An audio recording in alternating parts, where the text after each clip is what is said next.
এক গভীর ঘন জঙ্গল। সেই জঙ্গলে বাস করত এক মস্ত বাঘ। সেই বাঘটাকে ভয় করত বনের অন্য সকল প্রাণী, কিন্তু বাঘটা ছিল অনেক দুষ্টু।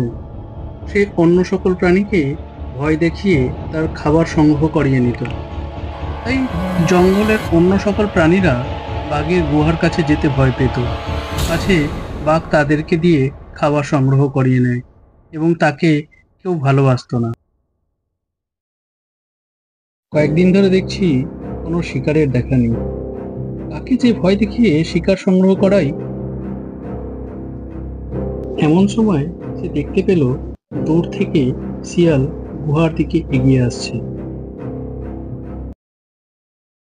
ও শিয়াল ভাগ্নে, এদিকে এসো।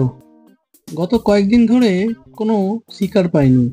যাও, আমার জন্য একটা ভালো দেখে শিকার নিয়ে এসো।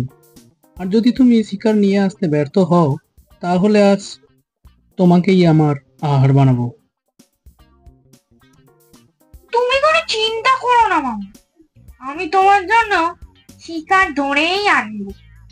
শিয়াল চলল বাঘের জন্য খাবার সংগ্রহ করতে। বেশ কিছুক্ষণ পর ফিরে এলো একটি শিকার নিয়ে।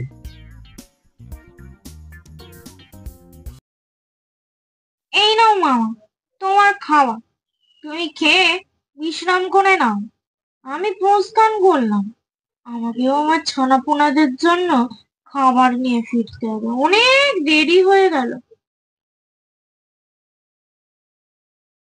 কখন যে ছানাদের জন্য শিকার করব আর কখন যে বাড়ি যাব কে জানে। বাঘটা যতদিন না এই জঙ্গল থেকে যাচ্ছে ততদিন নিস্তার নেই।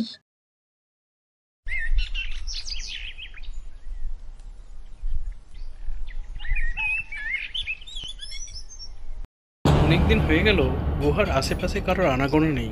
কোথায় যে গেল সব, কারো টিকিটই নেই। এমন সময় তার গুহার সামনে দিয়ে যাচ্ছিল এক হাতি। সে হাতিকে দেখা মাত্রই বলে উঠল, ও হাতি ভাইয়া, এদিকে এসো, তোমার জন্যই তো অপেক্ষা করছিলাম। হ্যাঁ মহারাজ, বলুন, কি করতে পারি আমি আপনার জন্য? আমার জঙ্গলের খাবার খেয়ে দিনে দিনে তো স্বাস্থ্যটা ভালোই বানিয়েছো, কিন্তু আমার জন্য যে খাবারের যোগান দিতে হয় সেটা ভুলে গেছো। যাও, আমার জন্য খাবার সংগ্রহ করে নিয়ে এসো। মহারাজ, আপনার জন্য খাবার আনা তো আমার সৌভাগ্যের ব্যাপার, কিন্তু আমার গতি এত ধীর যে খাবার আনতে আনতে আমার সন্ধে হয়ে যাবে। আমি আপনাকে একটা খাবারের সন্ধান দিতে পারি, যেটা আনলে আপনার বেশ কয়েকদিন চলে যাবে। আপনার আর খাবারের অভাব হবে না। খাবার আনার ভয়ে তুই যা তা বলছিস, তবে রে? না মহারাজ, আমাদের জঙ্গলের উত্তর দিকে এক ব্যক্তি তার গরুকে রোজ বেঁধে রেখে যায়। আপনি যদি সেই নিরীহ গরুটির শিকার করেন, আশা করি আপনার বেশ কয়েকদিন চলে যাবে। কোথায় সে গরু? নিয়ে চল সেখানে। ওই যে মহারাজ, ওই যে আপনার শিকার। আমি চললাম, আমাকে আবার কলা বাগানে যেতে হবে খাবারের জন্য। এই গরু, তোকে আমার হাত থেকে কে বাঁচাবে? আজ তোকে শিকার করতে পারলে আমার বেশ কয়েকদিন আর আহারের চিন্তা করতে হবে না। না না, আমাকে মেরো না, আমি রুগ্ন জীর্ণ এক নিরীহ প্রাণী, আমাকে মেরে তোমার কি লাভ? লাভ ক্ষতি বুঝি না, আজ আমার হাত থেকে তোর নিস্তার নেই। গরুটা তখন এক বুদ্ধি বের করলো বাঘটাকে বোকা বানানোর জন্য। ঠিক আছে, আপনি আমায় মেরে খেতেই চাইছেন, আমি তাতে বাধা দেব না। আপনি অবলীলায় আমাকে মেরে ফেলতে পারেন। শুধু আপনার কাছে আমার একটা শেষ ইচ্ছা, আপনি যদি আমার সেই ইচ্ছাটা পূরণ করতে পারেন, আমি আপনার কাছে চিরকৃতজ্ঞ থাকব। কি সেই ইচ্ছা, বল তাড়াতাড়ি।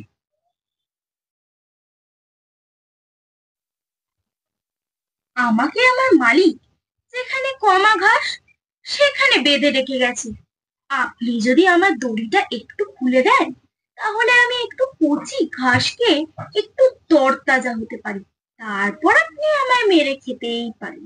অনেক মাংস পাবেন। গরুর ইচ্ছাটাকে পূরণ করার জন্য বাঘ গরুর দড়িটা কেটে দেয় এবং অদূরে গরুটার ঘাস শেষ না হওয়া পর্যন্ত অপেক্ষা করতে থাকে। এদিকে গরুটি ঘাস খেতে খেতে একটি এঁতো জলাশয়ের মধ্যে প্রবেশ করে। এই গরু, তুই জলের মধ্যে নেমে গেলি?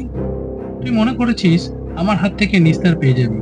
তুই গরু, তাই তোর বুদ্ধিও গরুর মতো। এই জলের মধ্যে তোর ভবলীলা সাঙ্গ করে দেবো। এই বলে বাঘটিও জলের মধ্যে নেমে গেল। জলে নামতেই সে পাকের মধ্যে আটকে গেল। কি মামা, খাবে না আমার? এসো, তাড়াতাড়ি আসো, আরে এসো। আমার মালিক তো এক্ষুনি আসবে আমাকে নিতে, কিন্তু তোমার কি হবে সেটা তো দেখাই যায়। এরপর গরুটির মালিক গরুটিকে সেখান থেকে উদ্ধার করে এবং বাঘটিকে বন দপ্তরের হাতে তুলে দেয়। এরপর থেকে বনের পশুরা শান্তিতে বসবাস করতে থাকে এবং এইভাবেই তারা বাঘের হাত থেকে রক্ষা পায়।